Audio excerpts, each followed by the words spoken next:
I, female, 26, have a very affectionate relationship with my husband, Mark, male, 28. We do a lot of PDA, go out of the way to create thoughtful gifts for birthdays and anniversaries, and even earmark time for each other out of the day. This comes from our past, kind of toxic, relationships which have made us learn about love languages and communicating with each other better. Basically, while every relationship has a honeymoon period, they tend to die off after a point. It's only through hard work that Mark and I can basically be in the honeymoon period. I mean, while evolving as people and partners for our entire relationship. However, my sister Rebecca's female 30 husband Josh, male 35, has constantly degraded this dynamic and attacked my husband for not having a normal relationship. He's one of those guys who thinks being closed off is cool, and men are supposed to be emotionally unavailable. I've spoken to Rebecca about her husband's behavior, but she doesn't ever call him out, even if she agrees with me in private. I'm also pretty opinionated at the family dinner table, and Josh always butts heads with me about issues relating to politics and gender. Since I barely meet my brother-in-law and my sister after moving out of state, I tend to just grit my teeth and bear with it. However, I ended up moving back to my home state of Wisconsin after the pandemic since I shifted to working freelance and left my job. Being back in my hometown has been a really stressful experience since I become a city girl in everyone's eyes, and brother-in-law has upped his snarky attitude ever since I came here. The things Mark and I do seem really unorthodox to a lot of people, but they're not a stereotype of the closed-minded townie and never put us down about what we do, except for Josh. I have also started noticing a lot of patterns that make me feel like Rebecca and Josh are struggling in their relationship, and I think that's making me resent my brother-in-law even more. He missed their anniversary, leaves her at home to raise their son, Lyle, too, male, and in general makes disparaging comments about her. I have spoken to her about this several times, but she's warned me against mentioning a word to mom and dad or Josh. I guess Rebecca is a little scared our parents will say, I told you so, because they didn't really approve of Josh when they got married, but I still find it tough to keep my mouth shut. The only thing that's stopping me is that Rebecca has threatened to cut ties with me if I go behind her back on this. So the only thing Mark and I can do right now is there to support her and help with parenting Lyle so she has time to herself as well. Last Sunday, my parents organized a dinner to commemorate Rebecca's first sale. She's been crocheting as a hobby, and I taught her how to set up an online store. And everyone was invited. It was going really well until the conversation somehow gravitated towards stories of how the couples at the table met. Me and Mark made a pair, mom and dad, our uncle and aunt, and Rebecca and Josh. The kids and my younger brother, Duke, male, 18, were out of the picture. Everyone looked back on it fondly, and each of us could speak about that day. But Rebecca and Josh painted a really ugly picture. Rebecca started, but Josh interrupted her and said, well, I noticed Rebecca for sure, but a certain part of her, if you know what I mean. Like, wow, in front of our parents? My sister turned as red as a beet, and Josh continued, saying, well, I met her at the mall. She was working at the counter of Subway, and I kept trying to make moves at her. She was a tough catch, but eventually I wore her down. Ha ha. Again, I could tell this bothered Rebecca. She didn't say anything, but even tone-deaf Josh noticed something was up, and he turned and asked her, what's up, babe? That's when she looked him dead in the eye and slapped him. While Josh stared at my sister dumbfounded, she started crying and screaming, you insensitive jerk! That's not even how we met! I hate you! And I've had enough of your stupid attitude. Just look at Mark and OP. That's how I want to be. As soon as this came out, my brother-in-law whipped his face around at me and grunted, what have you been telling her? Before trying to console Rebecca by saying he slipped up. And that must have been one of his previous girlfriends. Since nothing was secret anymore, I decided it was for the best to go off on Josh, and I told him about the insecurities and struggles my sister has been facing because of him. And he got steadily angrier and angrier. It climaxed with him calling me a nosy bitch. And my husband, brother, and dad nearly ripped his head off. We kicked him out of the house and consoled Rebecca, and she's staying at our parents' house with Lyle indefinitely. After a few days, we found out that Josh had gotten his entire family to slander us across the town and is claiming that I bad-mouthed him to Rebecca and that our family members had tried to murder him. Because of how influential his family is and how below the belt they are with their gossip, Dad's business has started to struggle and Mom is losing her friends. While we're all super supportive of Rebecca, I can tell that she feels guilty that her parents are dragged into this mess. And I'm starting to feel like the AH for not bringing this up sooner, so that she didn't explode at dinner and we could have cut Josh out of her life in a less volatile manner. Update 1. So after reading all of your comments, I do realize one thing. Josh would probably have been just as much of a pain in the ass even if we hadn't hurt his ego. You all are right. People like him don't change. However, instead of being the bigger man about the whole scenario, I'm just as willing to fight below the belt to protect my sister. She's always looked out for me ever since I was a little kid, and it's my time to give back. I'm not exactly sure about how I'm going to go about it, but I'll figure it out. In the meanwhile, our parents have been remarkably strong, and even though they value their connection to their neighbors and the town, Rebecca comes first. They're helping her figure out how to divorce Josh and have been really non-judgmental about the relationship coming to a close. I think Josh is going to fight for custody of Lyle, though. Thankfully, the court of public opinion isn't going to sort things out, and I feel like we definitely win this legally. Besides, Mark and I are going to make sure we have the best possible lawyer on our side. Update 2. I have a way to get back at Josh. Ready and waiting, and it's all because of his stupidity. Rebecca had texted him after he failed to show up for the first divorce summons, and that quickly escalated into him cussing her out and calling her a useless bitch, just terrible stuff. When Rebecca told me about it, I immediately texted him and told him to mind his behavior. And this jerk had enough of a superiority complex to text, "I own this town. Nobody cares about what you think, and that bitch of a sister you have better learn to keep her mouth shut in a marriage." And that was nothing but a bold-faced threat. What this bastard had in threatening women, he lost in IQ, though. Because Josh didn't realize that Rebecca and I could both take screenshots and post this publicly on Facebook, where most of the older peeps in this town get all of their info and gossip from.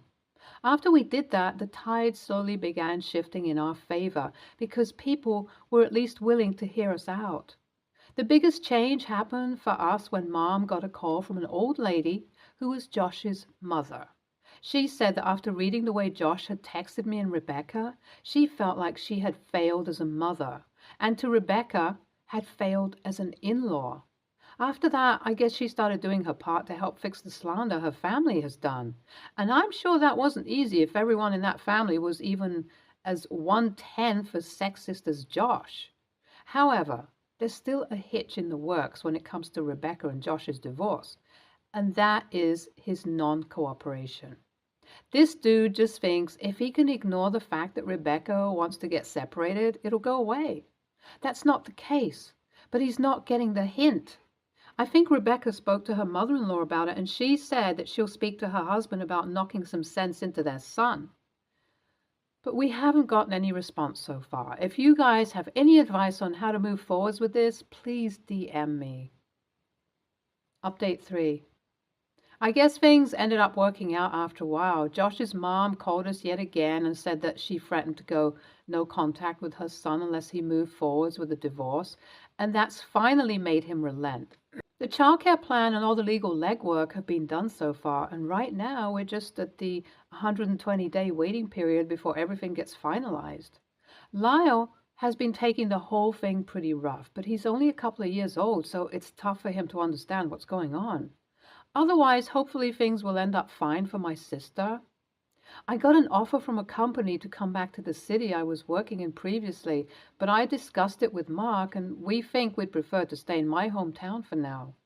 This whole experience has made me miss the bonds I had with my family, and I feel like I should be here for my sister. Besides, we're enjoying the lower cost of living and community spirit, when it's not being ruined by gossip, that small town living brings. But back to the topic. I think we're going to be able to get through this without too much lasting damage. While Rebecca and Josh were married for 3 years, I know that she's going to find herself a man, or none if that's what she wants, who'll care for her the way she wants to be cared for. YTA, in the sense that I feel you should have brought this out of the woodwork way before it ended up happening. Even if Rebecca said that she would have trouble trusting you, I think you'd be doing her a favor. NTA, I don't get how people are saying that you should have just mentioned this to your parents earlier or done something about it earlier. You couldn't have known and were trying to balance your sister's emotions and your feelings of protectiveness towards her at the same time. Next story. This is a whole mess with a lot of background, so to keep the story short, I, 15, female, was raised by my mom. All I knew about my sperm donor growing up was that he wasn't in our lives, and my mom would get really quiet and tense anytime he was brought up. So I stopped asking. She had problems and we didn't always get along, but I know she loved me and did her best. She died last year, and I still don't even know why exactly. No one would tell me. I have to wait to 18 to go look for the paperwork, I guess. After she died, I had to go somewhere and my mom's parents were already gone, so they ended up tracking down my bio father and sending me to him. I really, really didn't want that, but nobody listened, so that's where I am now. He's married and has 2 kids, 8, 6, nice house, kind of a perfect stock photo family. It makes me mad, to be honest. He and his wife were all smiles starting out, but I heard his wife on the phone one time right after I moved in, saying that she was worried I'd be a bad influence on her kids because of how I grew up and how sullen I am. So I keep quiet and mostly stay in my room. Bio father keeps trying to get me to do family things with him and talk, but I don't want to. I don't want to be here, and I know his wife doesn't want me here, and he could have talked to me years before now if he wanted. I don't want to get to know their kids. I just want to get through the next 3 years and go. It turned into a problem because it was 8-year-old's birthday last weekend, and they were having a party at this indoor playground place. I didn't want to go, but they made me because family, so I just found a place to sit and read. One of the moms of the other kids started talking to me and asked me if I was 8-year-old's big sister that just moved in, and I said no. She must have told my bio father because he came over and asked why I told someone I wasn't related, and I said because I'm not. He said his kids were my siblings and he was my dad, and I said he was my foster parent. My dad skipped out before I was born. He was quiet for a moment and walked away. Later, his wife told me I should apologize, and a lot of kids in my position would kill to have a parent who actually wanted them. Bio father has been down since, so maybe I'm TA. I don't know. Edit. All right, I thought about it overnight, and I'm going to take some of the advice and try and make a deal to get some answers. I'm going to put running away off unless things just go off the rails, because my mom would probably snatch me bald from the afterlife as much as she worried about me turning into a missing native girl statistic. But if I am going to write it out, I have to know why all this is happening. So gonna tell my bio father tonight that if he will have a completely honest, no BS conversation with me about my mom and why he wasn't there, help me get the answers about my mom's death if he doesn't know them, tell his wife to stay out of it and not push for more than I agreed to. I'll participate in family dinner time, one family thing on the weekend, and not do anything really disruptive. If that doesn't work, I tried and I'm going on complete lockdown until I can find a safe way to get out. NTA, your dad has clearly messed up and wasted your entire life not getting to know you. You have no obligation to suddenly forgive all of that and try to be part of a happy family. That being said, try not to take it out on your siblings. They are your siblings, and it's not their fault that they were born. NTA, you stated facts. Maybe have a frank discussion with both of them about the entire situation. You need to know his reasoning for abandoning you and should express your discomfort in the house after overhearing your stepmom's conversation. Be open. You have 3 years to go. Next story.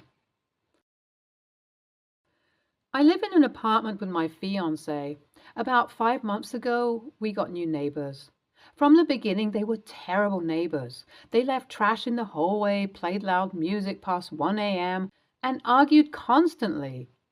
Most of that I was willing to ignore because we live in apartments. It's unfortunately to be expected aside from the late night music.